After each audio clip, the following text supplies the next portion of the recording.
Halo Sobat Bima, selamat datang di Bimbingan Alumni. Di video kali ini, Sobat Bima akan ditemani oleh aku, Kak Usman.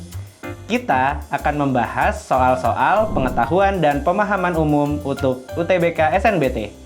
Tanpa berlama-lama lagi, yuk kita mulai. Let's go!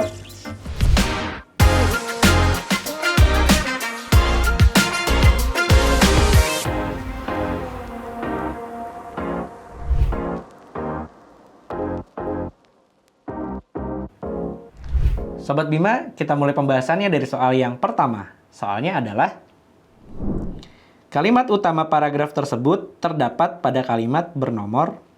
Nah, yang ditanyakan adalah kalimat utama. Kalimat utama berisi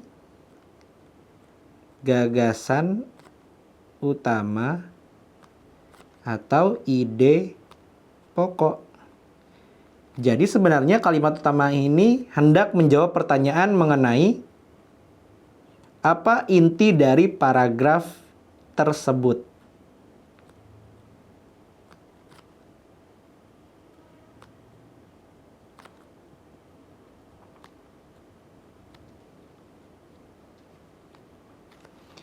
Nah, di dalam PPU biasanya paragrafnya berbentuk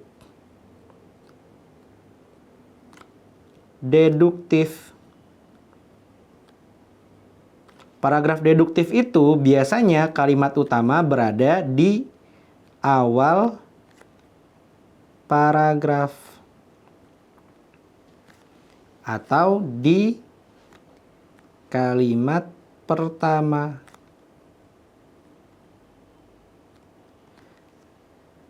Dan jarang sekali di dalam PPU itu bentuknya induktif. Induktif itu kalimat utamanya berada di akhir paragraf. Makanya di dalam PPU kita hanya fokus pada awal paragraf. Nah, dari sini bisa kita simpulkan kemungkinan besar jawabannya ada di kalimat yang pertama. Karena kalimat 2, 3, dan 4 itu akan berisi mengenai kalimat penjelas. Tapi kita perlu pastikan terlebih dahulu. Di sini, kalimat pertama berisi mengenai mengonsumsi makanan sehat yang menjadi tantangan bagi banyak orang.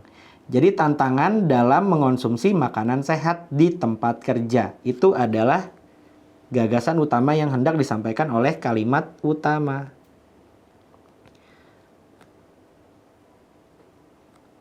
Lalu, di kalimat kedua dijelaskan mengenai apa tantangan utamanya. Dan di kalimat ketiga dijelaskan lebih lanjut mengenai kandungan gizi. Ya, dan di kalimat keempat dijelaskan mengenai tantangan lainnya yaitu makanan sehat yang tidak disukai banyak orang. Dan terakhir di kalimat kelima dapat disimpulkan bahwa makanan tidak sehat itu akan memicu datangnya penyakit yang berbahaya. Jadi kalimat 2 hingga kalimat 5 itu spesifik membahas mengenai tantangan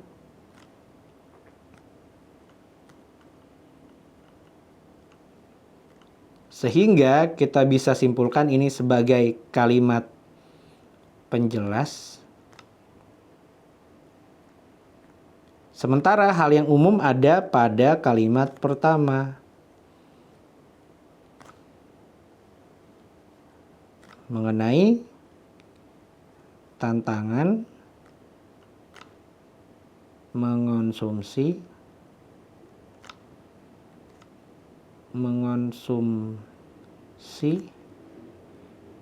makanan sehat.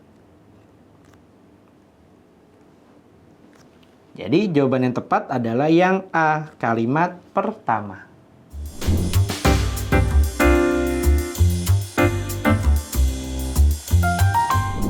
Sobat Bima, kita lanjutkan pembahasan soal yang kedua. Soalnya adalah makna praktis pada paragraf tersebut adalah, nah kita fokus untuk mencari kata praktis. supaya kita bisa mengetahui makna atau konteks kalimatnya.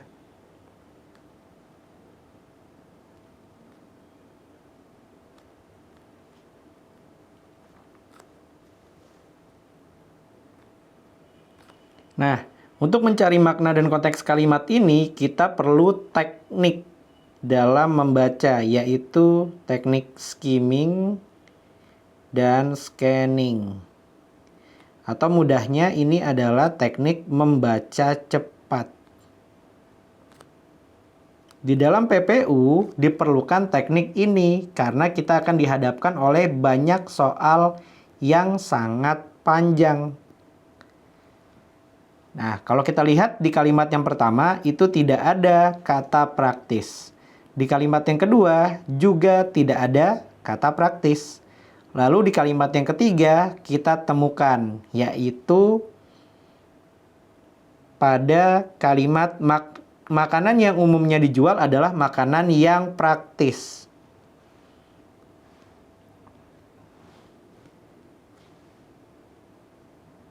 Makanan yang umumnya dijual adalah makanan yang praktis, tetapi tidak memiliki kandungan gizi yang baik. Nah, kalau kita lihat yang dibicarakan ini adalah makanan yang dijual di kantor. Ya, adalah makanan yang praktis. Berarti praktis itu artinya tidak menyulitkan. Dalam hal ini, tidak menyulitkan bagi si penjual dan juga tidak menyulitkan bagi konsumen khususnya. Karena konsumennya ini adalah orang-orang yang bekerja di kantor.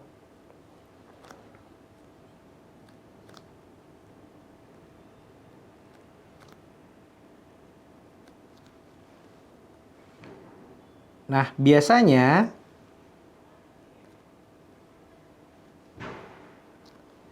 praktis ini identik dengan mudah dibawa, tidak menyulitkan saat dikonsumsi,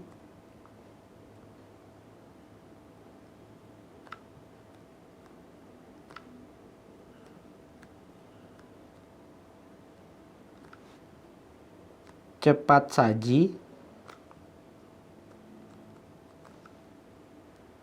dan residunya minim.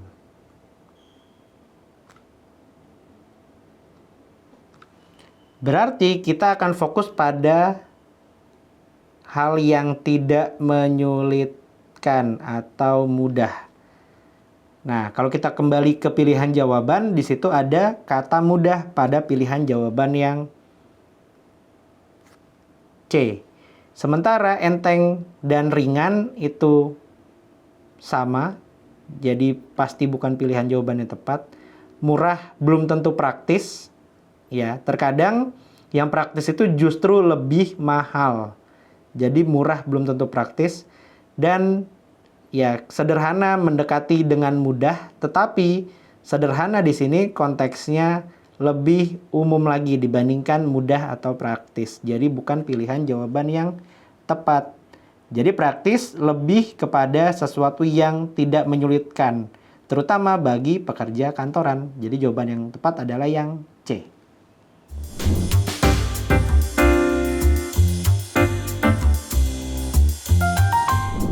Sobat Bima, kita lanjutkan pembahasan di soal yang ketiga. Soalnya adalah kalimat resensi atau penilaian yang menyatakan kelemahan dalam kutipan tersebut adalah.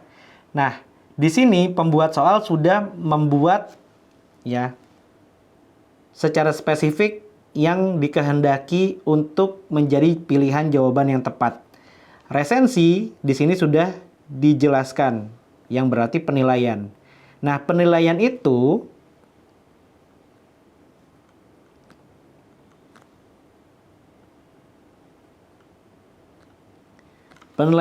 bisa ke sesuatu yang menyatakan kelebihan dan juga bisa menyatakan kelemahan dari suatu kutipan, artikel, teks, ataupun narasi. Nah, untuk itu kita akan fokus pada kelemahan dari kutipan tersebut.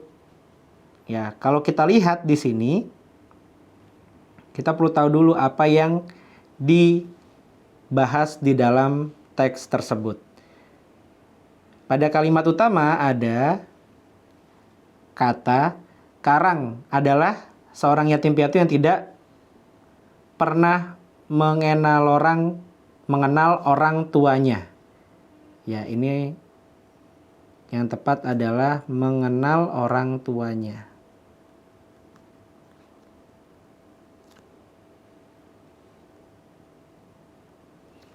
Jadi fokusnya ada pada Karang. Lalu dibesarkan oleh sepasang pencinta anak-anak yang tidak memiliki anak sendiri. Masa kecilnya kurang beruntung. Lalu sepeninggal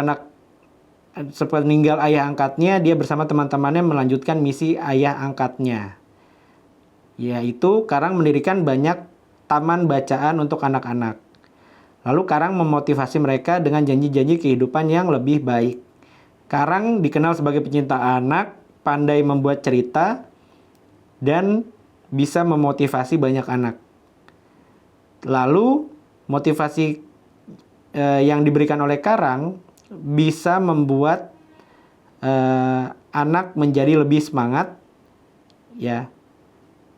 Tetapi di sini ada sesuatu yang kurang masuk akal, yaitu seorang anak kecil yang terkena lumpuh bisa sembuh dan berlari dengan riang hanya dengan motivasi.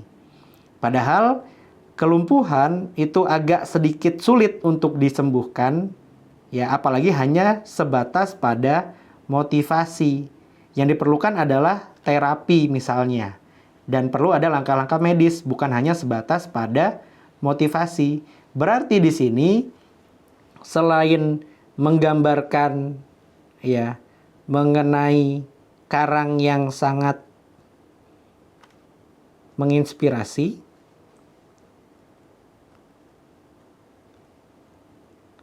tetapi ada hal yang kurang masuk akal.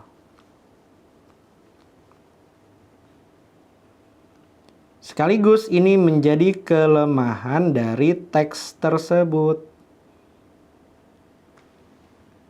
Ya, kalau kita lihat dari awal membicarakan mengenai Karang yang yatim piatu, lalu masa kecilnya kurang beruntung, tapi berhasil membuat taman bacaan, bisa memotivasi banyak anak, dan itu semuanya masih masuk akal. Tetapi di terakhir, dengan motivasi yang membakar semangat pendengarnya, seorang anak kecil yang terkena lumpuh bisa sembuh dan berlari riang. Itu tidak masuk akal. Ya, jadi kita cari yang kurang masuk akal atau kurang realistis. Ya, di sini kita lihat kisah inspiratif ini cocok dibaca para remaja agar tidak ragu bercita-cita tinggi. Ya, betul. Karena Karang seorang yatim piatu tapi bisa mendirikan taman bacaan. Dalam hal ini tidak ada kelemahan. Cerita ini dikarang oleh Terelie dan diterbitkan oleh Republika pada tahun 2006. Ya, ini adalah fakta dari teks atau kutipan tersebut. Kisah ini kebanyakan dipenuhi dengan keluh kesah dari seorang anak yatim piatu. Ya, di situ memang menggambarkan kondisi Karang yang yatim piatu, tetapi tidak memperlihatkan keluh kesah karena Karang bisa membuat taman bacaan.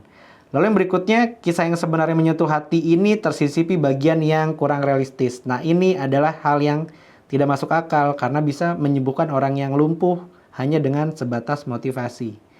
Lalu terakhir, cerita ini kurang baik dibaca oleh anak-anak karena jalan ceritanya sulit dipahami. Ya, menurut saya pribadi, ceritanya mudah dipahami, tetapi ada hal yang kurang realistis. Jadi, jawaban yang tepat adalah yang D.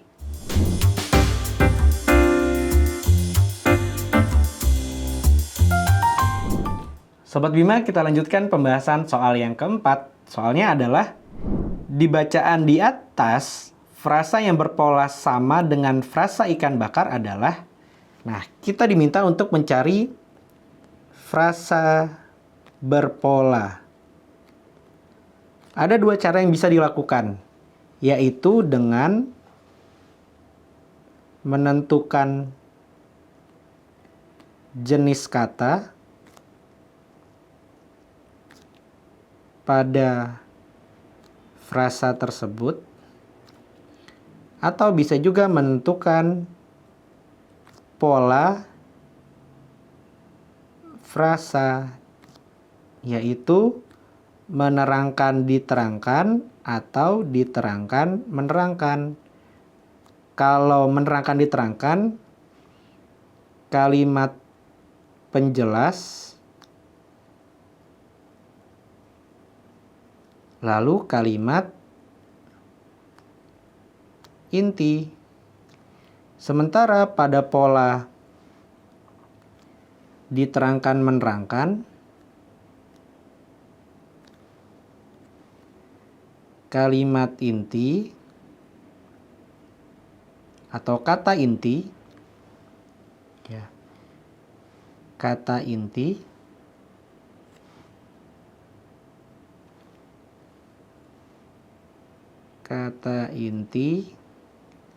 lalu kata penjelas. Begitu juga dengan menerangkan diterangkan. Di sini kalimat atau kata penjelas baru kata inti. Jadi untuk pola frasa ada dua, menerangkan diterangkan, yaitu kata penjelas yang kemudian disambung dengan kata inti. Lalu yang berikutnya, yang kedua adalah diterangkan menerangkan dengan kata inti muncul terlebih dahulu baru disambung dengan kata penjelas. Nah, ini adalah cara yang bisa dilakukan untuk menentukan frasa berpola. Untuk itu kita perlu tentukan ikan bakar itu jenis katanya apa saja. Ikan ini adalah kata benda, sementara bakar adalah kata kerja. Jadi polanya adalah kata benda yang mendahului kata kerja. Kita lihat di pilihan jawaban. Fokus pemerintah. Fokus di sini bisa kata kerja, bisa juga kata benda, tergantung pada konteks kalimatnya. Kalau kita lihat di kalimat yang pertama, pendidikan karakter menjadi fokus pemerintah dalam mewujudkan tujuan sumber daya manusia yang unggul. Sehingga di sini lebih tepatnya adalah kata benda dan pemerintahnya adalah kata benda juga. Jadi benda dan benda tidak tepat. Lalu pendidikan karakter. Pendidikannya adalah kata benda. Karakternya juga kata benda. Jadi tidak tepat. Lalu yang berikutnya adalah nilai moral. Ya, nilai moral ini nilainya adalah kata benda dan moralnya juga kata benda. Jadi tidak tepat. Lalu yang berikutnya adalah peserta didik. Ya, pesertanya adalah kata benda. Lalu didik adalah kata kerja. Jadi yang tepat adalah peserta didik. Sementara pelajaran sekolah, pelajarannya itu adalah kata benda. Dan sekolah pasti merupakan kata benda.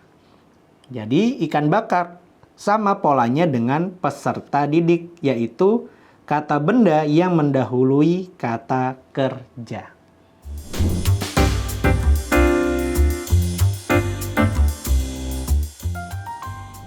Bagaimana Sobat Bima? Sudah mulai paham kan? Ingat ya, kunci sukses pengetahuan dan pemahaman umum untuk UTBK SNBT adalah latihan soal yang rutin dan pemahaman konsep yang kuat. Kira-kira kita bahas apa lagi ya? Yuk tuliskan di kolom komentar di bawah ini.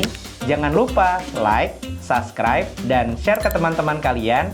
Serta nyalakan lonceng notifikasi supaya tidak ketinggalan video-video pembelajaran dari bimbingan alumni lainnya. Bimbingan alumni, yakin bisa, pasti bisa. Saya pilih